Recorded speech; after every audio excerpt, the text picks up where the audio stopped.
talking about 11.4, which is an intro to volume and surface area. So now we're starting to talk about 3D shapes. What we've done so far is just basic area. We've done triangles, we've done hexagons some, we've done pentagons. Those are all things that you have on your formula sheet. Now we're going to start talking about 3D shapes. So with today's e-learning, you only have two things to do, which is super easy. That means I need you to make sure you've finished anything else that you're missing still from other e-learning lessons. So the two things you need to do, you have an iExcel that talks about cross sections, and you have an online activity that talks about which net will make a cube. So they're two easy online activities, and they honestly shouldn't take you that much time today. But before we actually get started with the information that correlates to our two activities, we've got to talk about the basics here. So let's say we have a square, and then I make that square into a 3D shape.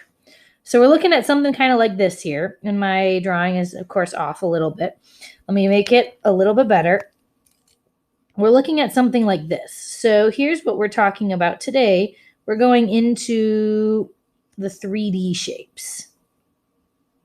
So there's kind of your shape, and let's say the bases would be the top and the bottom. So in prisms, this is a prism here. The bases, you always are going to have two of them, and they must be parallel. And these shapes are named by their bases. So what we're going to call this is, we would call this, since they're bases, the two parallel sides that's kind of standing on, the bases are a square, so we would call this a square prism. And that's kind of how we're naming things today. We're going to get a lot more practice with that. A face is one of the flat sides. So if I look here, this one has 6 faces because there's 6 flat sides. An edge is exactly what you think it is. An edge is going to be where the two faces connect. So in this situation, there are 12 edges. Let's talk about some basic ones that you guys have seen all the time. Prisms is like a general category. One specific type of prism is a cube. And hopefully you're thinking there that all sides are equal. So all sides, if they were 6, all sides of the cube are going to be 6. So a cube is going to look something like this. But we know that this and this and this and this is the same as that and that and that. Everything there is equal. Let's do a little bit fancier here, pardon me. What if I gave you something like this? So let me draw this shape here. Dotted lines are going to be the lines that you can't see, so they're the lines kind of you can imagine in the back.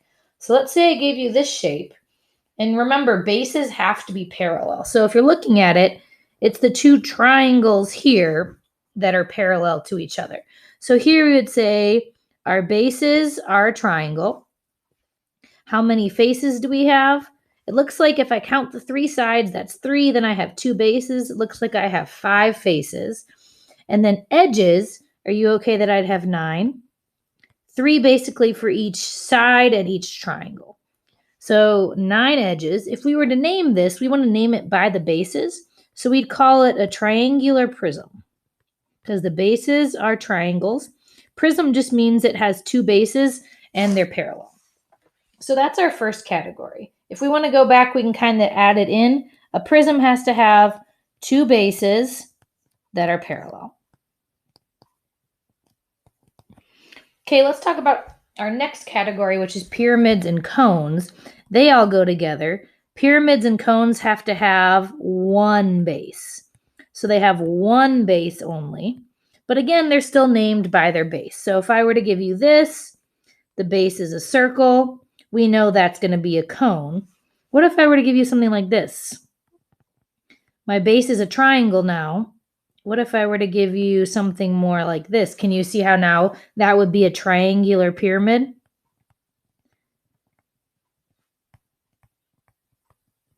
So named by their base. That's kind of the big thing there. If we were to look at our triangular pyramid, can you kind of picture that it has 4 faces? 1 on the bottom and then 3 triangles surround it. The cone here is kind of weird.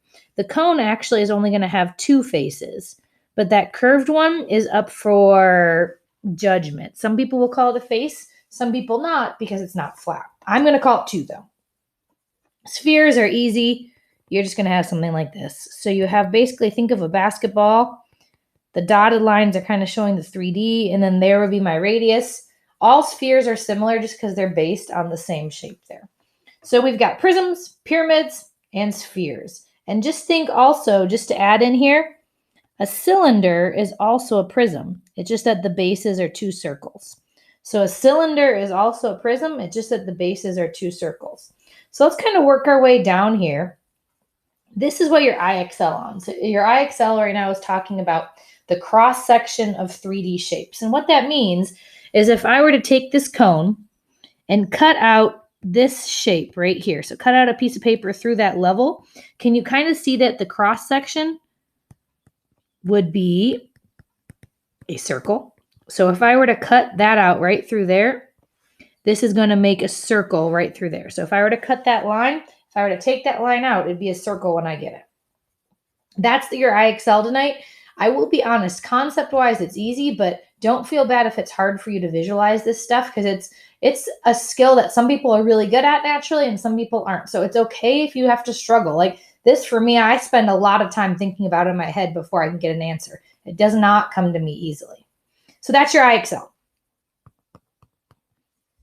Next part of your notes are what are called nets. So think of like the 3D shapes we've talked about today, like prisms and cones and spheres. And you got to think, if I were to flatten that, what would be the shape of the flattened shape?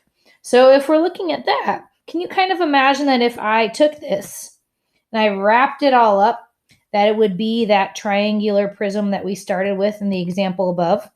It would be a shape that kind of looks like this. So this is a net for a triangular prism. That's what we're looking for there, and it's hard to picture. So again, don't be frustrated if you don't get it right away. Okay, the next part is talking about nets. This is what the second part of your e-learning assignment is on. And it's asking, I give you a bunch of 6-sided nets, and you need to decide and fold it up in your head and decide if it will make a cube or not. So if I look at this one, you want to think, if I were to fold this all up, would I get a cube? That's what we're looking for. So hopefully you've looked at this one and you're like, yes, I would, because see how these would make 4 sides of the cube? Then I'd have a top and I'd have a bottom. So that one is going to be a yes. Take a minute, look at example B here. What do you think about that one? Assume all the boxes are the same. That's just me being a poor drawer. If all the boxes are the same length and width, if I fold this one up, do you think it will be a cube? So things that I notice, it definitely has 6 boxes. We know the cube has to have 6 faces, so there better be 6 boxes in the net. That's good. But then if I were to fold it together, would it make a cube? So I can kind of fold here, fold on all the lines, and try to assemble it in your head. And the answer here to this one is actually going to be no. Because see how you'd end up having 2 top parts? That's not going to make a complete cube. We don't want any overlap. So it's going to be a no there. So that's what the second part of your e-learning is today. You need to complete the online activity and then just take a picture of it. So when you're done with both those easier things, all you've got to do here, guys, is finish anything else from any other e-learning. Remember, we do not have class on Friday. And then we got the announcement today that the last day of school is going to be May 22nd. So you're doing great. I'm proud of you guys. You email me if you ever have any questions.